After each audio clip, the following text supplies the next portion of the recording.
Hi guys! Welcome to my YouTube channel po. New day, new video po tayo ngayon. Ang pag-uusapan po natin syempre po ay ang SSS pension po ng ating mga SSS pensioners po, dahil bukas na po guys sa ating mga SSS pensioners po na second batch.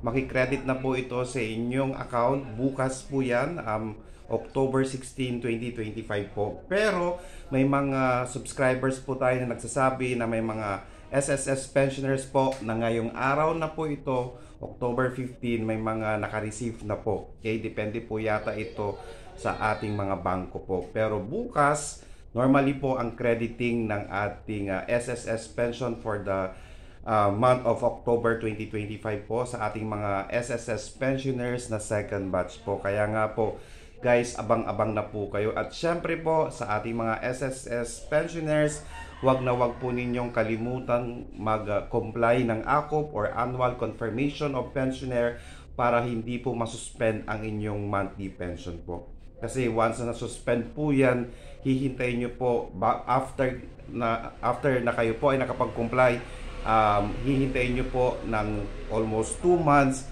para po maibalik po ang inyong mga hindi naibigay na monthly pension. Para to avoid this, kinakailangan po nating mag-comply ng AKOP para hindi po tayo magkaroon ng problema sa ating mga SSS pension.